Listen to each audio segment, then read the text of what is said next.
Okay, thanks very much for coming back again, and I'm very happy to have another speaker from very far away. Again, Franca Hoffmann, who's going to talk us about the Hardy-Littlewood-Sobolev inequalities. Thank you. Yeah, before I start, maybe just a comment. So I'm very happy that I have the chance to be here. So this was not actually planned. I think 2 weeks ago I got invited to join the conference, and I'm really glad that I can see so many people again, since I'm now at Caltech in California on the other side of the pond. And so, yes, I also wanted to mention that I've now started working on sort of different directions. So still working on problems in calculus of variations, minimization of energy functionals and reaction diffusion equations, but also now with the group at Caltech, I started getting into the business of unsupervised and semi-supervised learning using graph Laplacian methods on graphs, and then also considering the limits and studying the continuum operator and trying to see how can you use these techniques that come really from optimization in calculus of variations to do data clustering or do data analysis.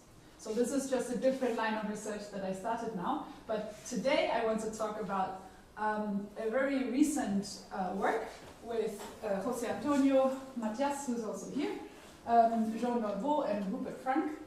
And so this was just accepted 3 weeks ago. And yes, I will be talking about lots of inequalities today. Right, so this setup, or the problem that I want to talk to you about, actually has 2 different points of views, or even more if you wish, but the functional inequality point of view and then the PDE point of view. And I will talk a little bit about both. So let me start with the functional inequality point of view. So this is the HLS inequality, the Hardy-Littlewood-Sobolev inequality, in case you haven't seen it. So we have some parameter lambda that is negative, and so we look at this double integral between 2 functions f and g, which we can bound by the P norm of f and the Q norm of g, and then you have a relationship between the p, the q, the lambda, and the dimension. Okay, so this is a very famous inequality since it appears in many applications, and it's useful also to handle energy functionals that appear in reaction diffusion equations. And this inequality has been proven by Lieb in a very nice paper from 1983. And in particular, if you take P equal to Q, so this is known as the sharp case, and you take the 2 functions equal, then you get this inequality. And in this case, you know exactly what the optimal constant is, and you also know exactly how the optimizers look like. So just to say that this is well understood. Now, the inequality that we're interested in is a reversed form of this. And in fact, the reason why we started looking at this was in the context of PDEs. Because you see here that the lambda is negative. Now, sometimes you might want to consider PDEs where you have an interaction potential mod x to the lambda, where the lambda is positive. And then you cannot apply HLS. So this is why we're interested in the following inequality. So this looks very similar. You see that the inequality goes the other way. That's the first remark. Second remark is that the lambda now is positive and not negative. And also the here, the P and the Q, and the P and the Q norm, is now between 0 and 1. Now that means that this is actually not a norm anymore, right? So what do we mean by writing this? We simply mean this, so that if ρ is in L for p less than 1 or anything positive, just means that this integral is finite. That's all what we're saying. We're not saying it's a norm or anything like that. And then again, you can look at the sharp case, and when p is equal to q, and you get this inequality here. And so this is actually only recently people started studying this, and the techniques that you can use to show this kind of inequality is very similar to the classical HLS, but you use a whole family of reversed inequalities. So I didn't even know this before. There is a reverse Herder inequality, there's a reverse Minkowski inequality, there's a reverse Young inequality, and then you can make the whole machinery work the other way. And so this is recent work by Du and Zhu from 2015, and then Go and Nguyen in 2017. Yes? So in the sharp case, how does this row look like? I will get to that later. I will actually write it down. But yes, so in the sharp case, you can also write down exactly what is the optimal row, and you can also find exactly what is the optimal constant. So it really, in spirit, it works the same way. They even managed to go further and find out the optimal constant in other cases as well. Okay. Now, what I want to talk about is a generalization of this. So here, you only have, well, you have the double integral on the left-hand side, and then on the right-hand side, you have the Q. Now, what we do is we add the mass back in. So if I add the mass back in here with some power, then I need to make sure that this is still homogeneous.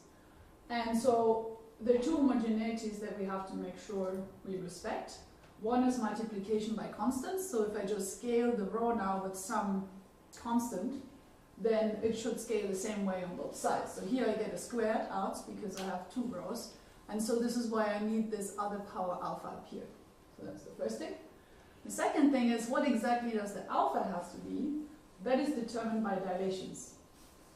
So if I plug in dilations of rho, then I want that the dilations, basically the constant of the dilation disappears on both sides, because otherwise the inequality cannot hold, right? And this is how I get this alpha over here. So this might look a bit complicated, which is why I'm going to make a drawing, because this exponent alpha here is going to be very important. So either I will talk about alpha or we'll talk about q, and whichever one I choose, they will depend on the lambda and on the dimension. And in fact, I have a picture here, and since I will use this picture many times, let me just draw it here. So this is my q, and so we only consider q's less than 1 for now. And then this is my lambda, and then I get these curves, which look like that. So this curve here is alpha equal to 0, and this is alpha equal to 1. And then alpha increases this way. And if I translate this into q, this means that q is equal to 2 times dimension over 2n plus lambda. And then this is equal to n over n plus lambda. I'm just writing this down because I know there are a lot of parameters, and these bounds are very important. So just to translate what this is. Okay. So then just some notations. So this guy here on the left-hand side, I'm going to call I lambda. That's just a double integral. And then here I want the optimal constant. So to say it's optimal, I just say, okay, this constant is the inf of the left-hand side over the right-hand side. Okay. Now, if I go back to the reverse HLS inequality that has been proven in recent years, you see that in the sharp case, you have p equal to q is 2n over 2n plus lambda. So that is exactly this curve over here. So this is the alpha equal to 0 case. So that's basically known. That's done. And what we are trying to understand now is basically the rest of it. Okay. So the questions, the two most important questions that we started asking is, first, does the inequality hold? Is the inequality true? And this is the same as saying, is this optimal constant positive or not? So if I find out that this optimal constant is 0, then I'm not actually saying anything, because this is always greater than or equal to 0, which means the inequality doesn't make any sense, and it doesn't work. If it is positive, then I can ask, well, can I find optimizers? Can I prove that they exist, and can I find out how they look like? So this is what we're trying to answer here. And this is the main theory. So this is a spoiler, I'm sorry, but the rest of the talk will be to explain how we get this and why we get this. So this is to say that if you're in dimension 1 or 2, then you always, so first first statement is q bigger than n over n plus lambda, so this is alpha equal to 1. So this is saying in this region over here, we know that the inequality holds. And below this line, alpha equal to 1, the inequality does not hold, which means that the c is equal to 0. So that's the first part of the statement. Now, up here in this region, we can then ask, do we have optimizers and how do they look like? And this is the second statement here. So in dimension 1 or 2, you always have existence of optimizers. In dimension 3, you have another condition here. So this guy is just this line. And then the 1 minus 2 over n is basically just the line. So let me just draw a line. So this is now, I can write n minus 2 over n. So in other words,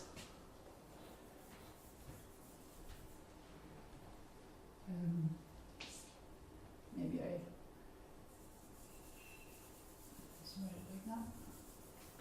I think I actually have a picture. Yeah, this is much better. So the red lines are the two lines that I drew. This is alpha equal to 0, this is alpha equal to 1. And this guy here is the line n minus 2 over n. And so the light gray area is where we have optimizers, and including the darker gray area is where we know that the inequality holds. Okay, so now I want to explain a little bit, because there's of course a question here, right? What happens here? We know that the inequality holds, but we are not able to really say something about the optimizers. And this is where we still have a few interesting open questions, but I will get to that. Okay, so as I said, this is the functional inequality point of view, and this is related to PDEs.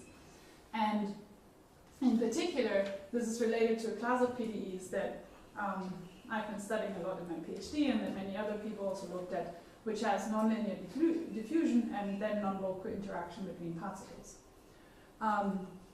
And so, before I make this precise, let me just give you some intuition why it is interesting to look at these potentials that have the positive power.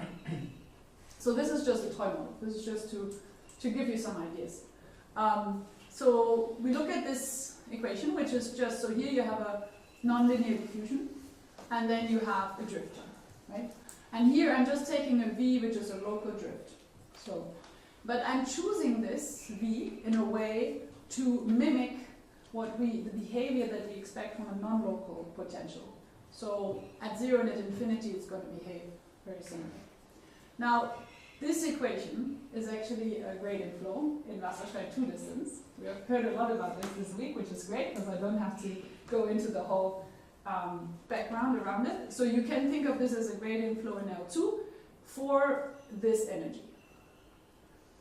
And so this is how you can see the gradient flow structure. But the good thing is, because this is a local equation, I can now write down the Euler-Lagrange condition for the minimizers of the F, which will give me information about the stationary states of the equation, and I can solve it explicitly.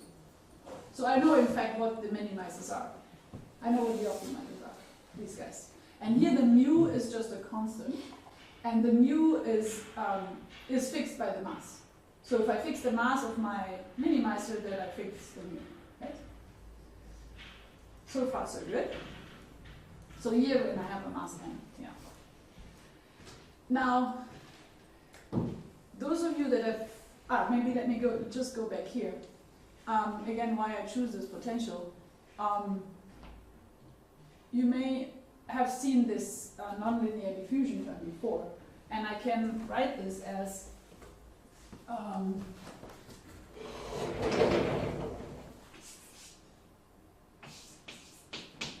the divergence of q rho to the q minus 1 and then gradient of rho. So in other words, I can think of this as just a diffusion with a nonlinear diffusion coefficient that actually depends on the density of particles. So that also means that in regions where I don't have a lot of particles, so very far out, because this is negative, I will diffuse very fast.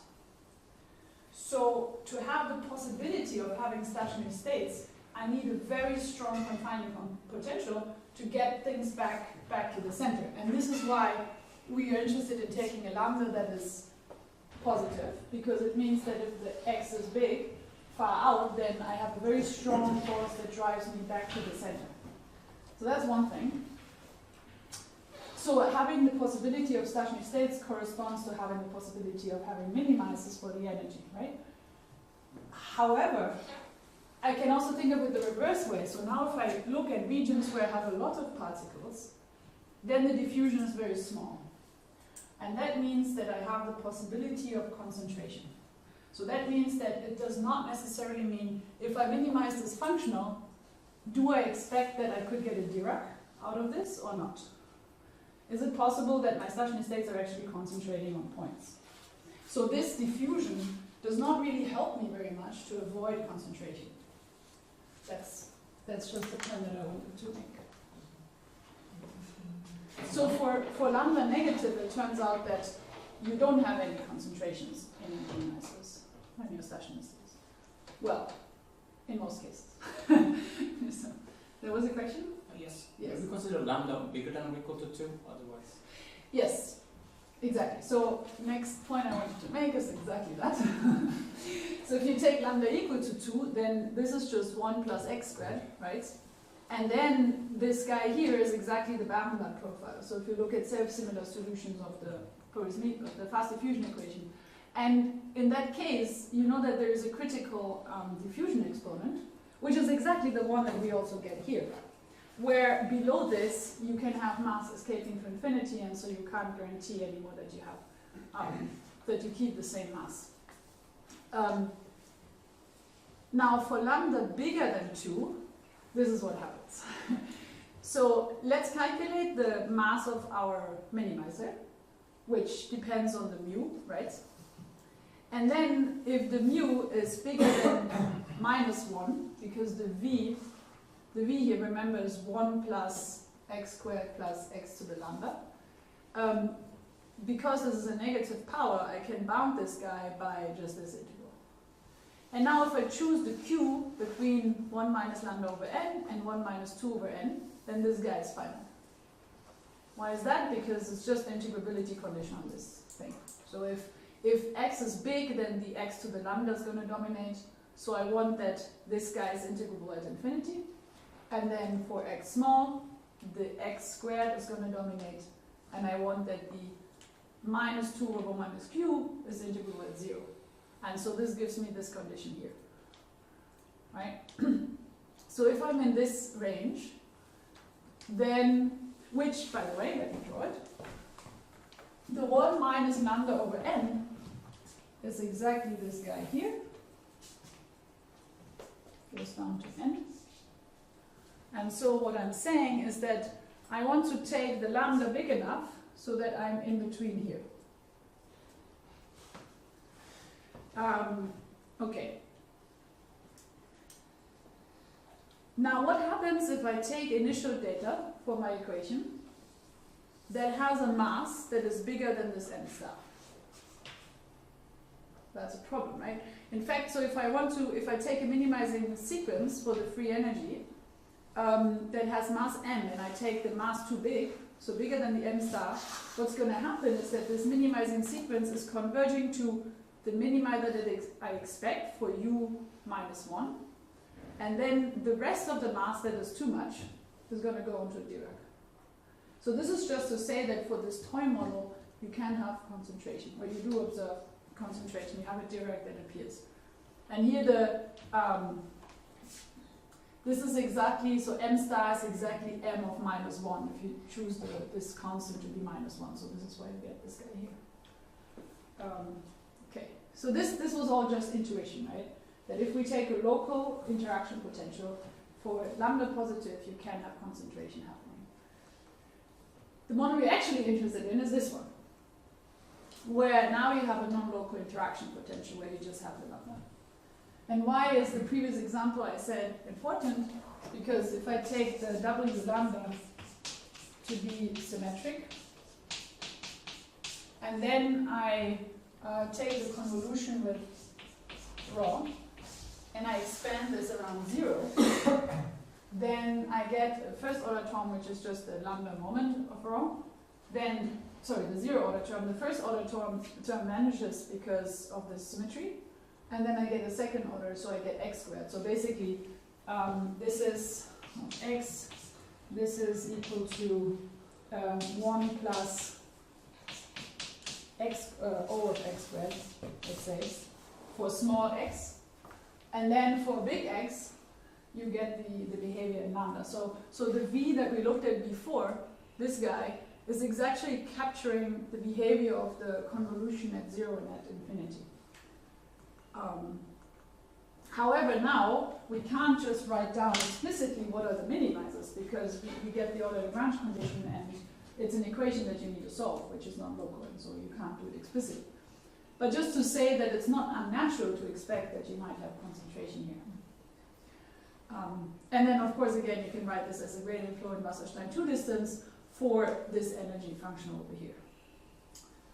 Now, how is all of this related to what I was talking about before? So in a moment, you will see how a lower bound on this energy exactly turns into the reverse HLS inequality. That's the same thing. This is why we're interested in the reverse HLS from a PDE perspective. But then, of course, the reverse HLS inequality is also interesting from a functional analysis point of view by itself. Okay, so how do you make the connection between those two frameworks? Is here. So this is my energy. Right now I just write the interaction term as the I lambda. And this is the quotient that appears in the reverse HLS inequality.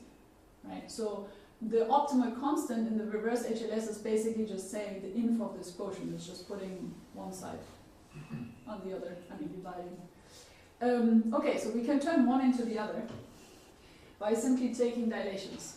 So if I take my energy and I plug in a dilation, so this is a dilation that conserves the same mass, there's also mass 1.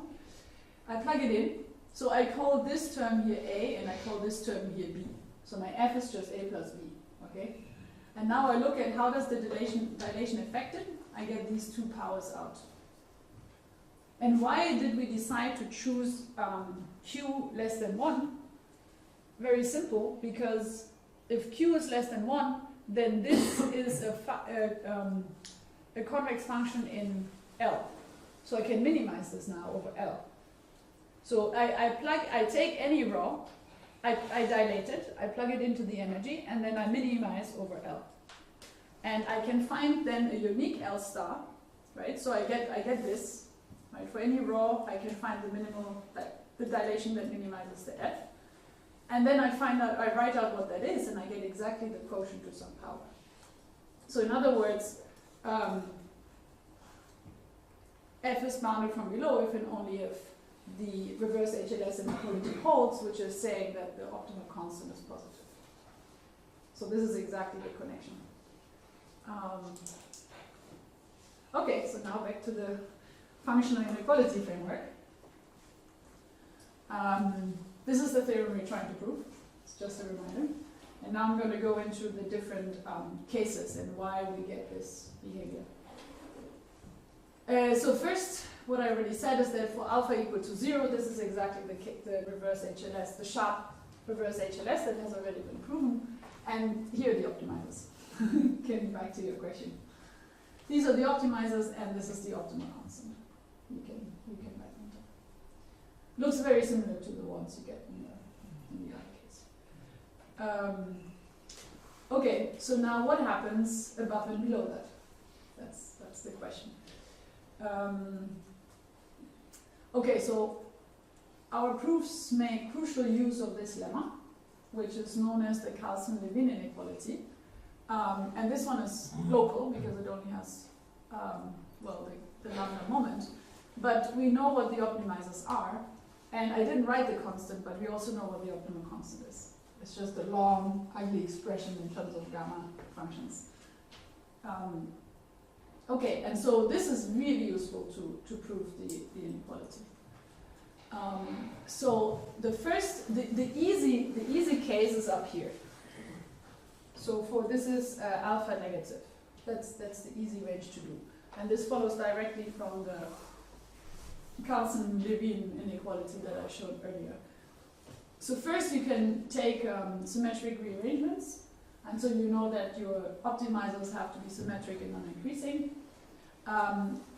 So then this is just a convexity inequality on the powers of lambda.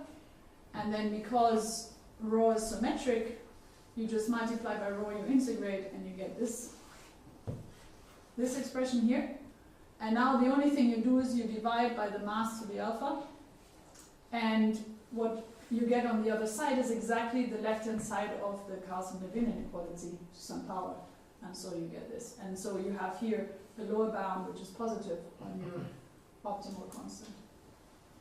Okay, so that's pretty straightforward. Another really nice case is lambda equal to 2. And the reason is because then you can write out what is your interaction. The double integral simplifies a lot. And so in that case, it actually turns out that the optimal functions are also optimal for the Carlson-Levin inequality, and so you know what they are. Am I doing that one? You have to stop soon. Okay, so on here we know what's happening, and on here we also know what's happening. And then below that, we know that, so below the alpha equals 1, we know that the inequality does not hold true. And this was already proven recently by Jose, Matias, and Francesco. So we have a different way of proving it, which also includes the threshold case. So on the line alpha equals 1, it doesn't hold. So maybe the last thing I would like to mention is the how do we tackle this region here is by looking at the relaxed inequality. So one way of doing this is using test functions where you add a part that is concentrating. So here the sigma is just smooth and normalized to 1.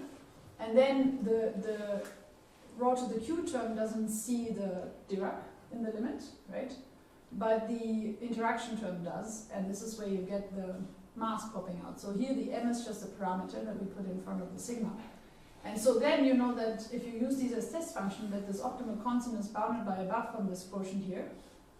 And then you can just take the m to infinity, and if the alpha is bigger than 1, then you already see that it's going to 0. So that's the idea of the proof. That's it, basically. So this is how we show that below here it doesn't work. But the interesting thing is this quotient, because this you can see it as a relaxed version of the inequality. So this is the relaxed inequality. And in fact, it turns out that the optimal constant for this relaxed version and the original inequality we're interested in are equal. And we also know that if you choose m equal to 0 up here, then you get our original inequality back. And so if we can show that we always have optimizers for the relaxed inequality. If we can show that those optimizers have 0 mass, then we're done.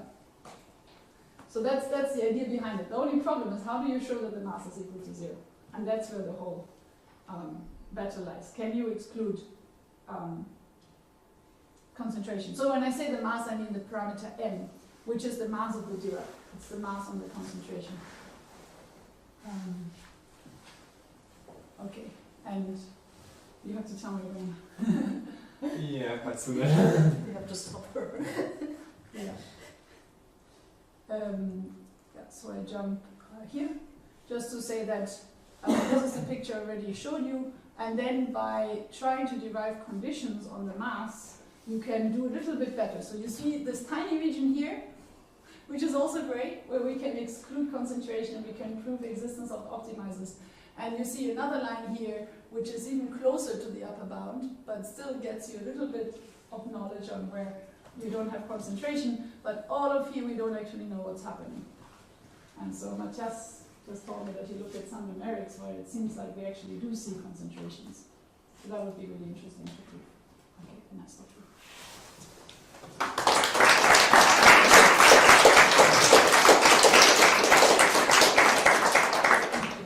Thank thank you very much for your interesting talk, and I hope there are some questions. Amit? Yeah, can you go back to the relaxed inequality? So, Yes, so in general, the constant that appears there can depend on m, can't it? this guy Yes, is constant. in general. Yeah, because this is the inf of the. Yeah. Yeah. And you said that, so for your inequality to hold, you kind of need that the limit as m goes to 0 would hold, but did you get that the constant is independent of them? Okay, so you do get in the end it's independent because what we show is that in fact the C-rel, so the optimal constant for the relaxed inequality, is equal to the optimal constant For any m. For any n. So you already get one bound here, right? Because if you minimize this guy now, then you know that the C is less or equal to the C-rel. Yeah, And then you just have to show the opposite, and you can do that. okay. Yeah, just.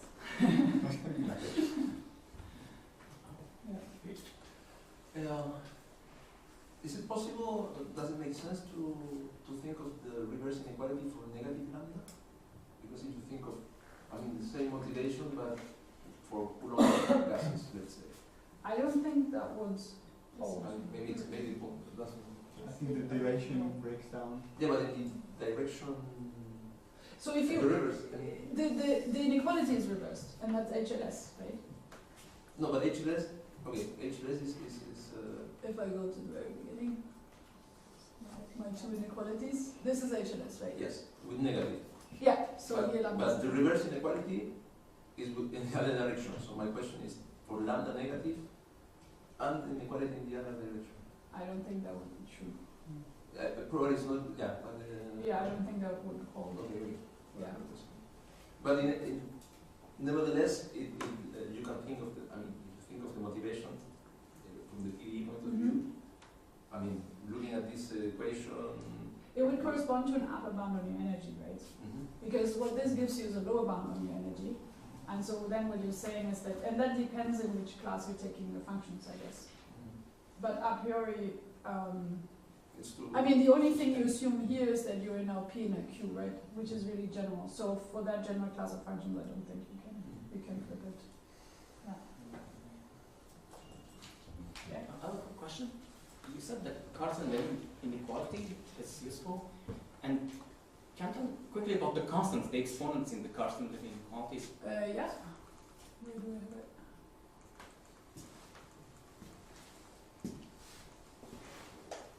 Here. These ones? Yeah. Alpha is positive. I forgot what alpha. Alpha is, well, depends, right? Not same. So it's in the range where we're interested in, it's less than 1, but it can be negative, it can be positive. That's all. Yeah, I mean, if you have to make sure that the signs are correct, right? If the sign is the opposite, you would put the term on the other side. But in the range where we're interested in, so this range here is where alpha is less than 1. Yes. Between minus infinity and plus 1. Small question concerning the motivation part for the fast resolution equation, relatively. And for the application of your inequality, what can you say for the solution? For the time-dependent case. The reason why we looked at this is because we wanted to understand this this equation here, this one, and we wanted to understand convergence to equilibrium. So first, if you think of it in the Wasserstein gradient flow, then the stationary states are going to be the minimizers of your energy. So you first want to understand are there minimizers, and that's the same as saying are there optimizers for your reverse HLS. And then you want to think about convergence to equilibrium if you have those, and so on, Have you got already some result on that? No. So for the time-dependent case. So this is something I wanted to talk about to Oliver, because this is something we want to do. So this is why we started looking at the reverse HLS inequality. Now this, I mean, convergence for the lambda positive case, from what I know, is still open. No? Matias, maybe you have some comment on that.